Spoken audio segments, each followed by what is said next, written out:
Hey everyone, it's Brian. Just a quick note that we've just released the new book, Soil and Roots, Cultivating Deep Discipleship. It's been in the works for about a year now. It's a great, easy-to-read overview of deep discipleship and our journey to become more like Jesus. It covers the Great Omission, the 3 primary problems, and the joys of being in a greenhouse. We'll have something up on the website soon, but you can find it right now on Amazon by just searching for my name and the title, Soil and Roots. You can grab it in paperback or in digital format. I hope you enjoy it. Okay, here's the episode.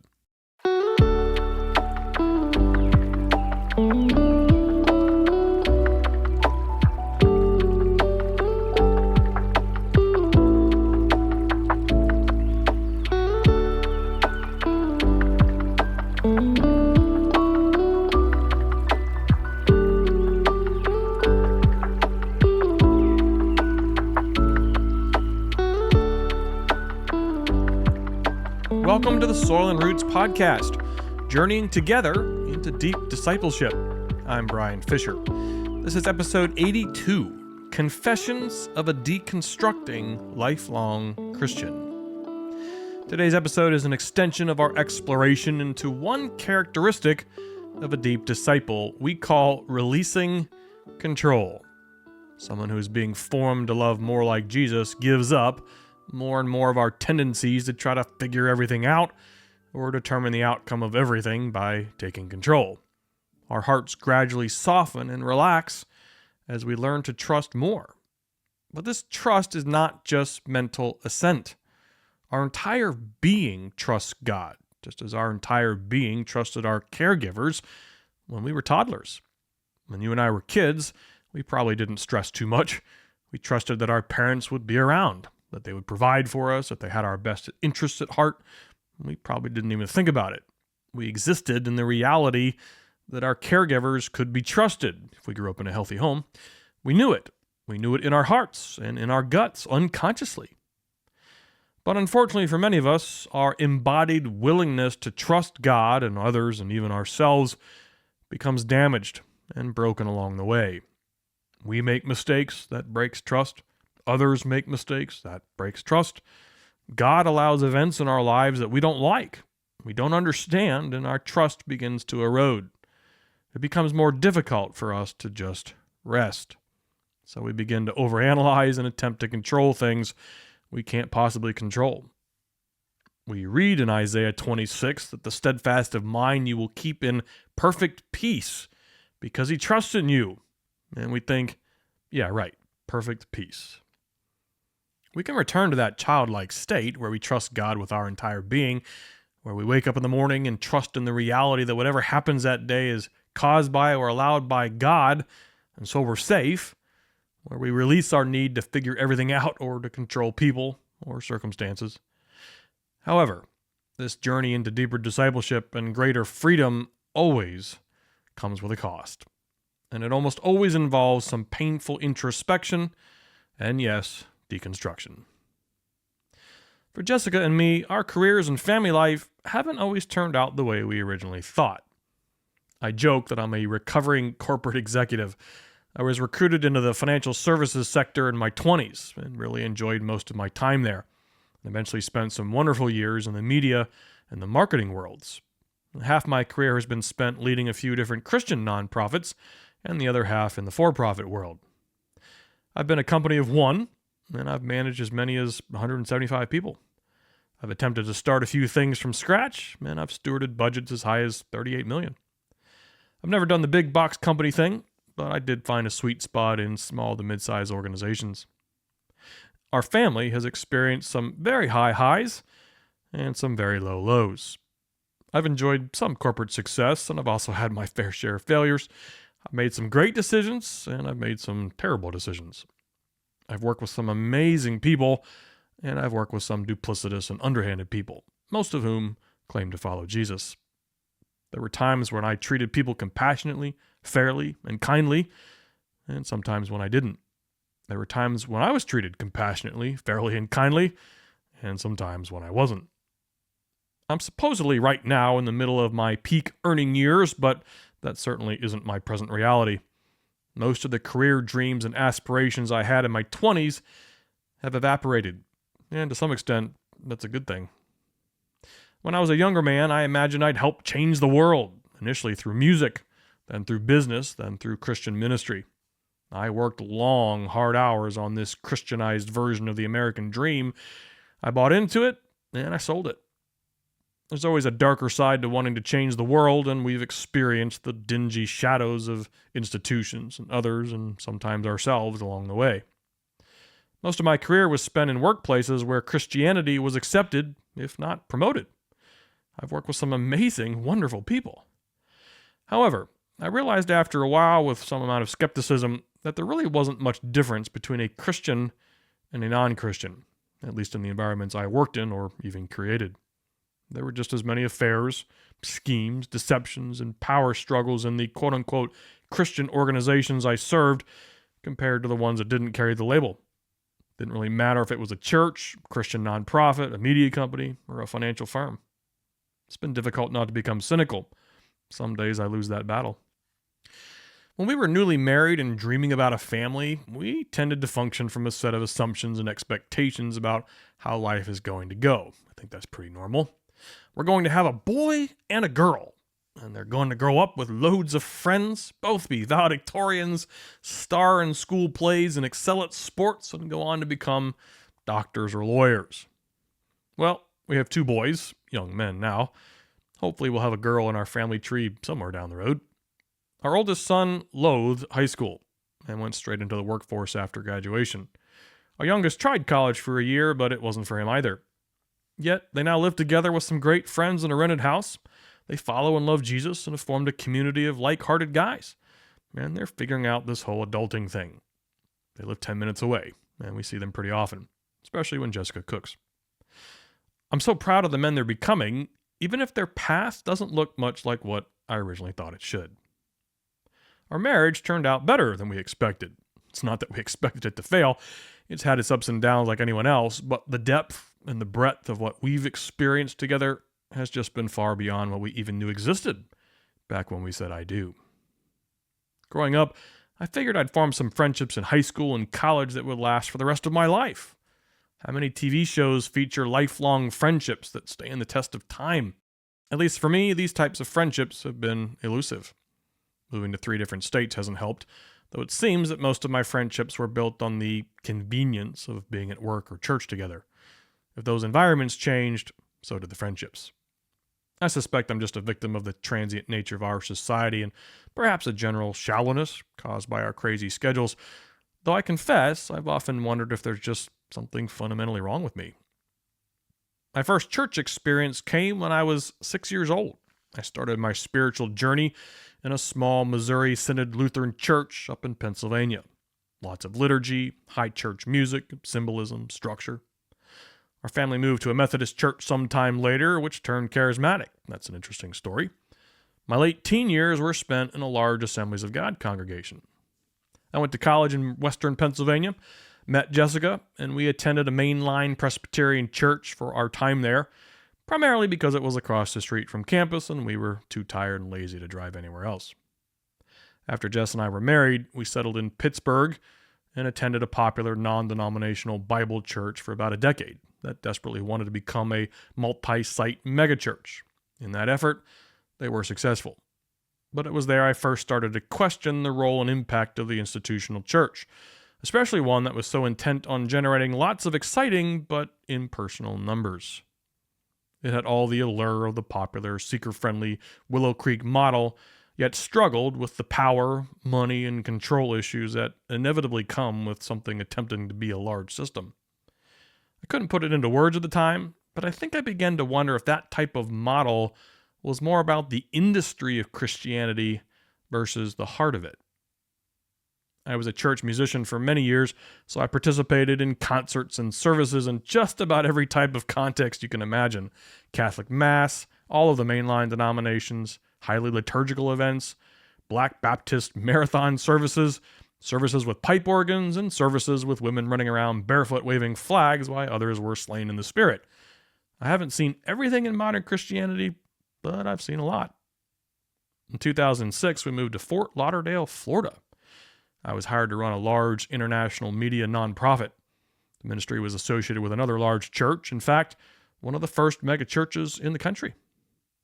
The founder, though, died a year into my tenure, and the power vacuum caused by his death sent most of that ecosystem into a tailspin, drastically shrinking the ministry and almost destroying the church. A few years later, we moved to Texas and helped to plant a small church in the Dallas area. We spent a decade there. Yet my angst about the role and purpose of the modern church remained. Eventually, we moved to a supposedly non-denominational church that desperately tries to hide the fact it's Baptist, but it's Baptist.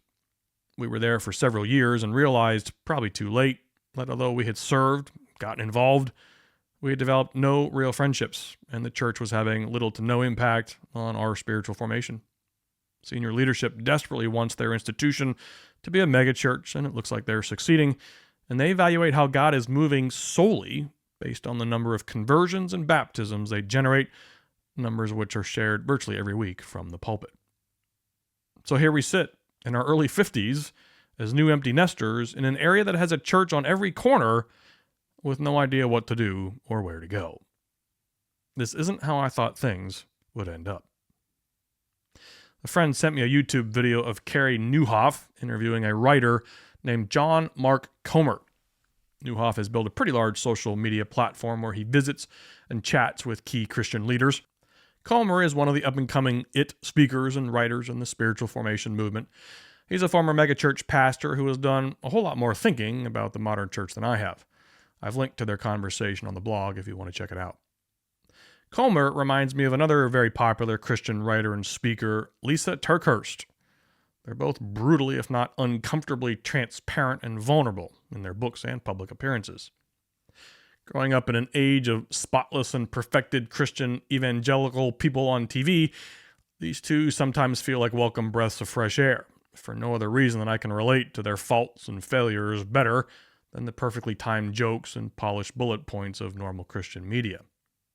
They talk about their faults, their sins, their bad decisions, their wounds, their therapists, and their current joys. They paint a picture of the world as it is, rather than how we feel pressured it should be. There's a section of the conversation between Carey Nieuwhof and John Mark Comer called Why Church is Underwhelming.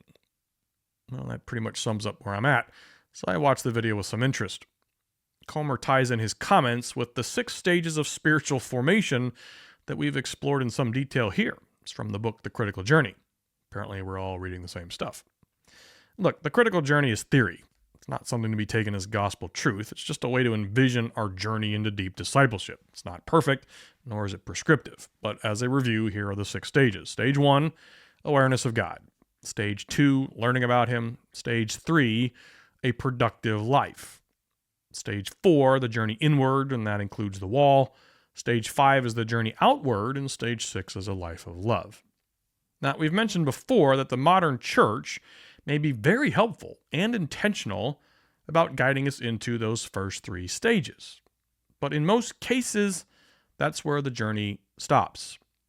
Now, here's the good news. For those of us in the first 3 stages, the modern church can be wonderful. It's educational, inspirational, instructional, it's formative. Here's the bad news. For those of us who hit stage 4 in the wall, the modern church provides little to no help, guidance, support, or, frankly, community. In fact, it may now contribute to some sort of deconstruction in the hearts of those facing the wall. This word, deconstruction, has become popular over the last few years, though it means different things to different people. John Bloom does a nice job tracing the history and usage of the word, and I've linked to his article on the blog. To some, it means leaving a faith system altogether. If someone claims they have deconstructed from Christianity, it means that they no longer hold to the normal set of Christian beliefs, and nor do they follow Jesus. Several high-profile celebrity Christian pastors, musicians, and speakers have completely left the faith over the past several years. They've deconstructed. Sometimes people just deconstruct from a theological system, such as Reformed theology or dispensationalism. They remain Christian, but they leave a certain approach to reading and interpreting the Bible. And others, it simply means the breaking down of some formerly held truths or assumptions in the hopes that whatever is reconstructed is a better mousetrap. Now I'm summarizing, but here's what John Mark Comer talks about in the interview about deconstruction and the modern church. In most church settings, the first 3 phases look like this. We evangelize and introduce people to God, we educate them about God, and then we invite them into leadership.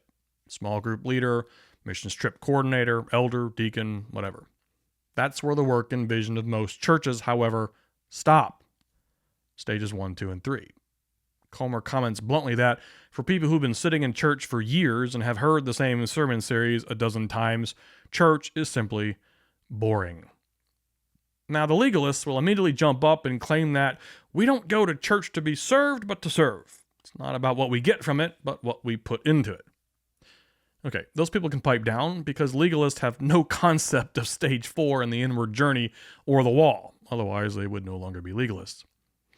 At the point where we consciously or unconsciously conclude that the modern church institution no longer guides or helps us in our journey, what are we supposed to do? And what if that conclusion comes at a time when we're facing a wall? A theological crisis, a death, a broken dream or desire, an unmet expectation of God, others, or even ourselves? Well, chances are something in our hearts starts to deconstruct. Now, out of guilt or a sense of responsibility, we may just soldier on at the same path in our churches, even while our hearts steadily sink into doubt, listlessness, or despair. We become the embodiment of the rule follower. We go through the motions because, well, that's what good Christians do, even while we fall farther and farther from the abundant life the Bible so ardently promises. Maybe we change churches, or we try a different model. We move from a megachurch to a home church, or vice versa, or maybe we change denominations. Or in some cases, our hearts conclude that the doubts, confusions, isolation, and loneliness caused by the wall won't be healed or resolved, at least not in church, and we give up on the faith altogether. We go find some community, any community, that reignites our passion for life and people. In other words, we head back to the energy and fire of stage 1, just in some other ecosystem, including ecosystems that bear little resemblance to our communities of faith. Our new communities may even be opposed to our original Christian communities. Most of this happens unconsciously, and it actually rarely has anything to do with our surface belief systems. But some type of deconstruction happens in hearts all the time, especially in our disconnected age. And it's happening in my heart right now. Stage 4 and the wall have been my home for a few years. Candidly, I don't want to be here.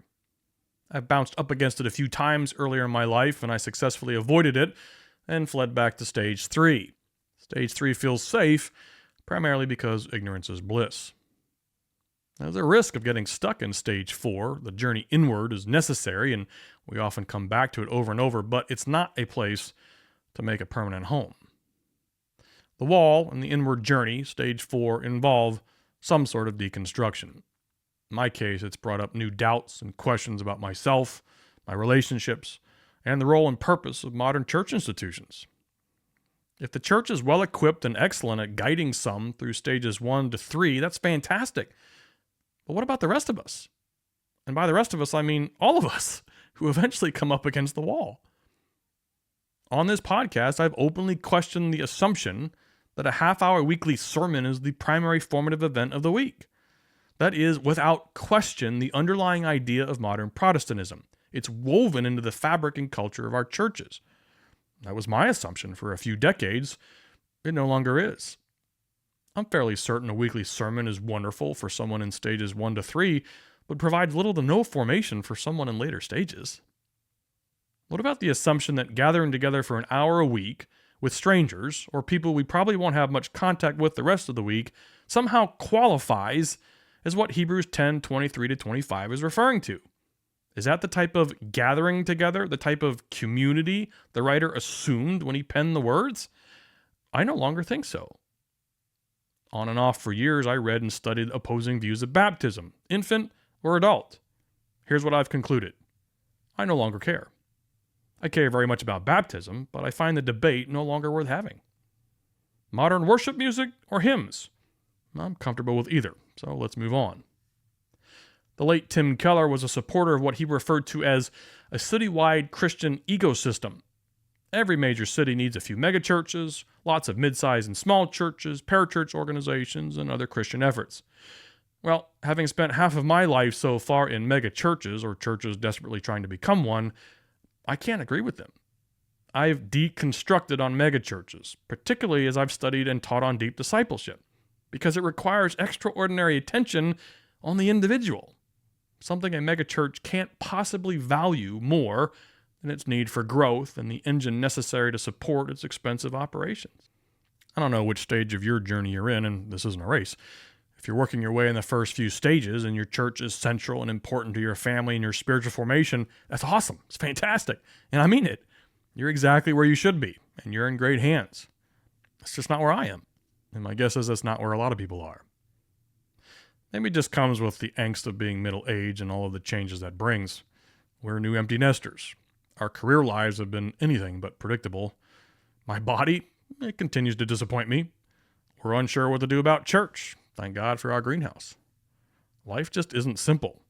The Christian life certainly isn't simple. Anyone who tells you otherwise is just selling something, even if it's wrapped up in Christianese. I actually know far less now than I did when I was 25. I'm far less certain of things now than when I was 25. Part of this mysterious journey inward involves asking ourselves who God really is and who we really are. As a lifelong Christian and church attender, as an executive who led and ran nonprofit and for-profit organizations, as a husband to the best friend I could ever ask for, as a father to two young men being spiritually formed, who am I?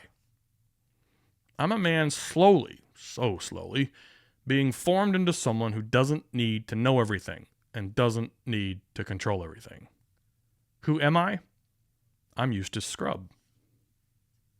Eustace is the cousin of Lucy and Edmund Pevensey and finds himself on a mystical and transformative journey with them aboard the Dawn Treader, a boat belonging to King Caspian in the land of Narnia. He's an impertinent and selfish young man, and he uses manipulation and arrogance to control the world around him to his benefit. At one point on the journey, Eustace wanders off alone on an island, only to discover the dark cave of a dead dragon. Inside, he finds all manner of treasure, including a wonderful bracelet, which he slips loosely onto his arm, only then to fall into a deep sleep. Hours later, he awakens to discover that he is transformed into a dragon himself, and the loose-fitting bracelet now digs painfully into his much bigger limb. He is beyond miserable as he slowly realizes his fate. As you might imagine, his cousins and fellow travelers initially think he's a great danger and fear his presence, but Eustace is eventually able to convince him that he, the dragon, is actually their ill-tempered and controlling companion. They come to accept him, and Eustace, the dragon, begins his new life as a beast on the outside, while his heart begins a different kind of transformation. One night, a strange and fearful lion comes to him, and Eustace has the sense that he should start undressing, meaning he should try to peel his dragon scales from his body. He does just that, but his efforts are not nearly enough to shed his armor-like plating. Well, let's let Eustace continue the story. Quote, "Then the lion said, but I don't know if he spoke, 'You will have to let me undress you.' I was afraid of his claws, I can tell you, but I was pretty nearly desperate now. So I just lay flat down on my back and let him do it. The very first tear he made was so deep that I thought it had gone right into my heart. And when he began pulling the skin off, it hurt worse than anything I've ever felt. The only thing that made me able to bear it was just the pleasure of feeling the stuff peel off. You know, if you've ever picked at a scab of a sore place, it hurts like Billy. Oh, but it is such fun to see it coming away. Well, he peeled the beastly stuff right off, and there it was lying on the grass, only ever so much thicker and darker and more knobbly looking than the others had been. And there was I, as smooth and soft as a peeled switch and smaller than I had been. Then he caught hold of me. I didn't much like that, for I was very tender underneath now that I'd had no skin on, and he threw me into the water. It smarted like anything, but only for a moment. After that, it became perfectly delicious, and as soon as I started swimming and splashing, I found all the pain had gone from my arm. And then I saw why. I turned into a boy again." End quote. One of the points John Mark Comer makes is that as we grow into deeper discipleship, Jesus forms us at deeper levels. When we first choose to follow him, perhaps we're convicted of swearing or not giving enough at church. When we've walked with him for a long time and we allow him into the deeper strata of our hearts, he digs into our genuine desires, our deeper sins, our hidden and unconscious ideas. He starts to peel away at our need to know more than what's good for us. He starts to peel away at our frenetic pace, perhaps by allowing illness or physical impairment. He starts to peel away at our hidden ideas of performance, perhaps by allowing us to wander in the wilderness for far longer than we'd like, to be placed in environments where our performance is irrelevant.